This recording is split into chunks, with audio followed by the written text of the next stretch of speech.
Fait là, je pogne la photo, je fais « Hey, il vit pas, Marc. » Puis là, j'arrive, puis là, donc j'étais un peu... puis là, j'ai fait... OK, mais c'est vrai qu'il y a une peau. Puis là, le t'es secret, gentil. c'est ta sœur. On est dans le trafic, on a commencé. Ah, on est Ouais, là. on est là. On vient juste. OK, on Stéphane E. Roy. Oui. C'est Stéphane E. Le E, je connais la raison, mais tu vas le dire, mais c'est le E pour... Emmanuel. OK. Stéphane Emmanuel Roy. Ben, parce qu'il y avait beaucoup de Stéphane Roy. Hein, dans C'est ça, l'idée, c'est quand je suis ça. rentré, Exact. il y avait un autre Stéphane Roy qui est parti dans l'Ouest canadien, qui était acteur, metteur en scène, puis un scénographe aussi qui s'appelle Stéphane Roy. Puis moi, ben ça a toujours été mon vrai nom, en fait, que j'utilisais pas Stéphane Emmanuel Roy dans mon passeport, c'est ça. Je l'utilisais pas. Fait que j'ai fait Stéphane Roy, tout le monde disait « Ah, pour Guillaume Lepage, partout. » Pour Guillaume. C'est ça. Guillaume Lepage. C'était comme tout le monde rajoute une lettre. Ouais. Alors moi, je vais commencer en disant qu'il y a de quoi que je suis pas content de toi. Puis Ah, ça se peut, tu as le droit. je suis très heureux que tu sois là. D'ailleurs, on s'était vu dans le petit salon. J'ai fait « C'est sûr, faut que tu viennes me jaser pendant 1 heure. » Tu viens de sortir, puis on va en parler, un show de lutte où tu m'as jamais demandé d'être consultant. Alors, c'est qui les Bright qui sont meilleurs que moi que tu as eu comme consultant? Vas-y, je t'attends. J'ai eu... écoute, je me sais pas de leur nom, Ben, mais c'est ça, des c'est les anonymes. gars qui ont sorti un livre sur la lutte. Oh, Pat Laprade. Oui, puis son associé. Oui. C'est les comment il seuls s'appelle? que j'accepte de Ouais. dire qu'ils connaissent ça. C'est les deux. Parfait. Son associé était surtout souvent là. Là, c'est con, j'ai un blanc de mémoire. Parce que je côtoie tellement de noms dans une année que j'oublie son nom. Mais ça a été un consultant très, très important qui m'a aidé à sortir des éléments de lutte. Puis on m'a dit ça, que tu es un grand fan de la lutte. Je pensais que tu le savais aussi. Mais On non. se connaît, ça fait des années. Ben, je me souviens qu'il y avait une affaire. Moi, je t'appelais Flash Gordon quand on était jeune. Oui, parce que tu m'as déjà croisé Ouais. en vélo, puis j'avais un kit.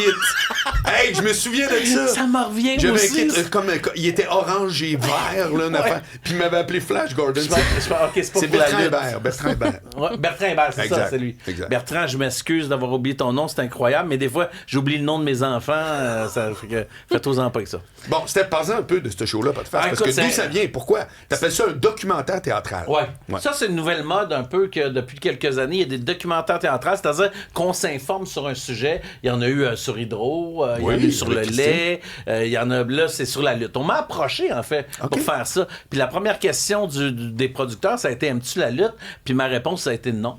Ah. J'étais pas un grand fan de lutte, mais il y a une époque où j'ai bien aimé ça, mais j'ai surtout aimé voir ma grand-mère regarder la lutte. OK. Et je comprenais pas plein de facteurs. Pourquoi elle voulait arracher la tête du monde.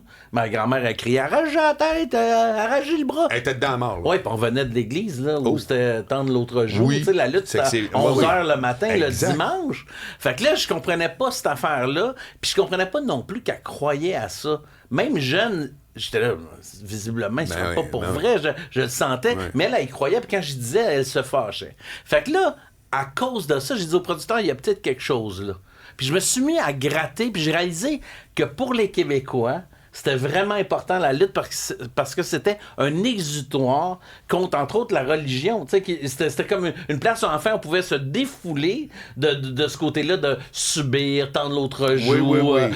pardonner. Là, on pouvait frapper. Puis c'était aussi de voir des Québécois, comme les Rougeaux, comme t'en connais plein, Yvon Robert, je sais pas si tu Ben connais oui, les anciens absolument. lutteurs, qui étaient là puis qui se battaient contre un anglophone ou un Oui, Canadien Killer anglais. Kowalski. Ouais, Killer Kowalski ou un Américain ou un Russe. Puis, tu sais, c'était souvent des gens du Canada qui jouaient d'autres rôles, là, tu sais, Complètement. ou des fois même du monde du Québec. Boris Zoukov de Mascouche, là. Ouais, c'est ça. C'était un peu ça.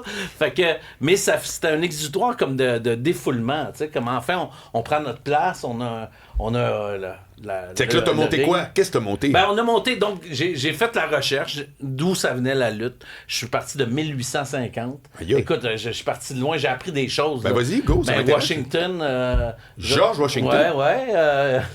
Il a fait de la lutte. Quoi? Oui. Lui? Oui, puis pas juste lui. Donald Trump en a fait.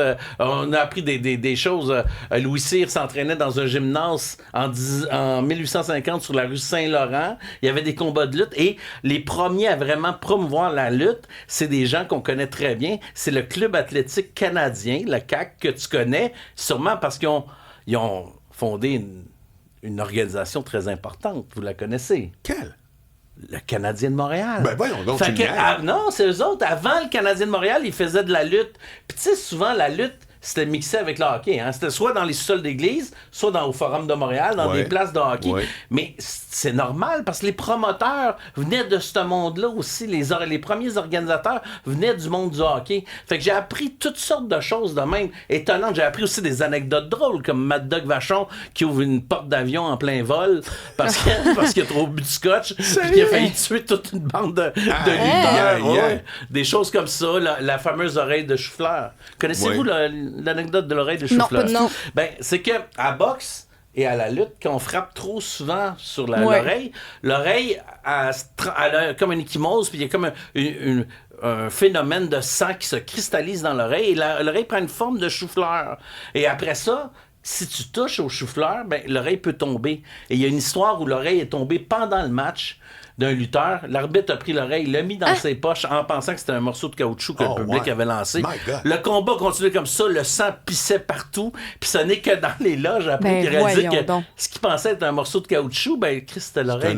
J'ai dit Chris, excusez-moi, c'était l'oreille c'est ça. Attends, mais juste j'ai un détail. Là, c'est parce que c'est pendant que c'est en train de s'échymmoser que là, c'est dangereux que ça tombe. Mais après ça, parce que les boxeurs, maintenant, ils ont tous des oreilles comme ça. Oui, ils ont souvent des oreilles à cheveux, mais ça prend du temps. Ça prend beaucoup de... Tu sais, c'est pas dans une OK, ça pousse pas d'une nuit. Non, pas d'une nuit. Ça prend beaucoup de temps. Mais, mais tu vois ça, mais c'est à la fin, ça devient fragile. Ça devient fragile. Le sang se cristallise, puis là, l'oreille, elle tient par rien. Exactement. Stéphane Roy, ça serait intéressant de goûter. J'ai une question, moi, qui me taraude depuis longtemps. Comment ils Bravo pouvaient... pour l'utilisation du mot tarot. Grand plaisir. Oui. Comment les organisations de lutte de l'époque pouvaient faire pour remplir le Centre Paul Sauvé, l'Arena Maurice Richard? Pas de TV. Hey. C'est quoi la réalité? C'était quoi le marché? Le Parc Jarry. 29 000 spectateurs. Pourquoi? Parce que Mad Dog Vachon a menacé de se suicider s'il sortait pas vainqueur du combat. Il est venu 29 000 spectateurs, puis il a gagné, puis le lendemain, les journaux titraient Mad Dog Vachon renonce au suicide. C'est vrai? Ça, c'est tout vrai. Puis dans le show, on a les extraits de journaux, on a les extraits vidéo, on a plusieurs artefacts. OK, mais là, c'est quand même un truc ultra sensationnel, mais chaque semaine, ils pouvaient remplir des arénas. Oui. Oui. Il n'y avait pas de télé encore. Non. C'était quoi, le bouche-oreille? Puis bon, il y avait les sols d'église, mais c'était parce que les sols d'église ont aidé à promouvoir ça. Il y avait des combats dans les sols d'église, tu sais. Okay. Ça a toujours un lien un peu insidieux avec la religion. C'est pour ça que je te dis ça, c'est bizarre. C'est comme si c'était une façon de se défouler. Non, mais ça, c'est ton interprétation. Ben, c'était clair dans la recherche. J'ai lu beaucoup. Okay. Et dans la recherche, ça revenait souvent. OK. Beaucoup de gens au devoir... je me souviens pas des auteurs, évidemment, t'imagines, je me souviens pas du nom de mon principal collaborateur. Fait que des auteurs d'articles, tout ça, du monde qui ont fait de l'analyse, ont toujours dit que c'était une façon, un exutoire pour les Québécois par rapport à la religion catholique, souvent. Une place où ils pouvaient se venger. Parce que les Québécois est un peuple soumis, puis ont perdu beaucoup, là. T'sais, on réalise pas comment... Tu sais, mon père, moi, tu sais, ses boss, c'était des anglophones. Là, il faisait quoi, ton père? Mon père était machiniste. Un ouvrier. Chez Canada. Ouais, un ouvrier. Moi, je viens d'une famille très, très modeste, pour pas dire plus que modeste, là, mais... Puis donc, c'est tout ce côté-là, on l'oublie, là, mais on était un peuple de perdants. Là. On a perdu là, la fameuse bataille là, des plaines d'Abraham en 30 minutes, là, ce qui est moins long qu'un combat de lutte quand même. Là, donc en 30 minutes, on a perdu cette bataille-là. Il y a eu des saccages. Fait que c'était un peuple soumis, les Québécois, pendant des années. Et Yvon Robert fut la première véritable idole sportive des Canadiens français, et ce, devant Maurice Richard. Sans blague. Tout le monde pense que c'est Maurice Richard. Ouais. Quand tu lis là-dessus, c'est Yvon Robert. OK. Mais chose étrange, qui a arbitré Yvon Robert lors de ses combats?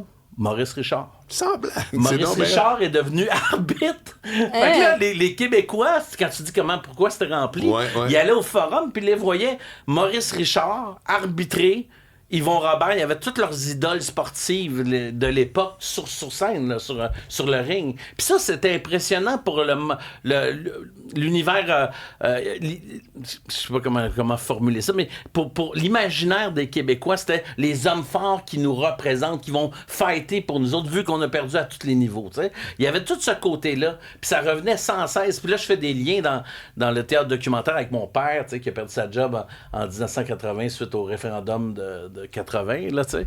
Puis à moi qui me faisais tabasser par les Grecs de mon quartier parce que je parlais français. Puis donc, pour eux, dans leur vision, j'étais en train d'essayer de mes parents aussi, avec leurs grosses pancartes du oui, j'étais en train d'essayer de saboter le pays qui venait les accueillir. Tu sais, c'est normal dans leur point de vue. Ça. Ah oui, ils viennent d'arriver, les autres, d'un pays où c'est instable. Ils arrivent ici, puis là, ils ont l'impression que nous, on essaie de saboter le pays, tu sais, alors qu'ils comprenaient rien de notre quête. Fait que je me suis souvent fait tabasser par racisme, là. Tu parles? Oui, ça existait. Déjà. Est-ce que tu es devenu souverainiste? J'ai toujours été souverainiste. OK. J'ai toujours été souverainiste. Moi, je suis pour les nations. Je suis pour toute nation, l'autonomie de chacune des nations. Puis je suis pour aussi le libre-échange. Fait que donc, les deux, je pense que c'est pas impossible. Je pense qu'économiquement, tu peux faire du libre-échange, puis tu peux affirmer ta nation aussi. J'ai accroché sur ce que tu as dit, à quel point ça m'apparaît comme étant, il y avait la religion puis ça. C'est comme si tout le monde avait un intérêt envers la lutte à ce moment-là. Tu vois-tu dans le portrait historique que tu as fait, au niveau pro-rata, y avait-tu plus de monde à ce moment-là qui tripait sa lutte qu'il y en a aujourd'hui? Il y avait plus de monde qui tripait sur la lutte que sur les parties de hockey du Canadien. Fait que c'est pour te dire, si aujourd'hui on pense que le Canadien... On est en quelle année, là? Parce que là, c'est quand même surprenant. Ah non, mais c'est dès le départ, là. Dès 1929. Début, même, là. Oui, même avant ça. C'est sûr que au début, on n'en parlait pas tant, mais c'était populaire. C'était un art populaire, puis c'était quelque chose de facilement accessible. Faut dire que nous, ce qu'on aimait, les Québécois, c'était pas de la lutte gréco-romaine. Hein? C'était la lutte de style libre qui provenait des États-Unis. Donc, dans la lutte de style libre, il n'y a pas de règlement vraiment. Là. C'est un peu libre. Ben, c'est théâtral. D'où le nom. C'est très théâtral. Ouais. Et ça, c'est un exutoire pour la population. Tu sais, il n'y avait rien. Je sais pas si tu te rappelles, mais la télévision. Tu te rappelles pas parce qu'on n'était pas là, mais la télévision, c'était pas nécessairement très. Tu sais, il n'y avait pas beaucoup d'émissions. Ça a commencé en 56. C'est ça, tu sais. Fait que donc, avant ça, qu'est-ce qu'il y avait? Il y avait le sport, il y avait la religion. Ouais. Puis là, tranquillement, moi, je me suis beaucoup plus intéressé aux années 80, parce que c'est les années qu'on a connues. Puis, tu sais, je me demandais, quand je voyais ma grand-mère monter sur le petit pouf, puis crier, arracher à la tête, puis on arrivait de l'église en face.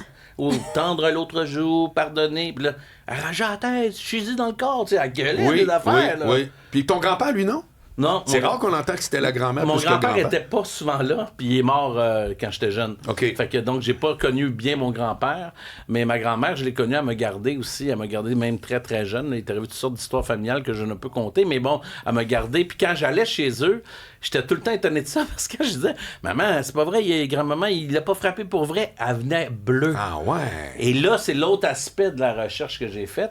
Croire ou ne pas croire.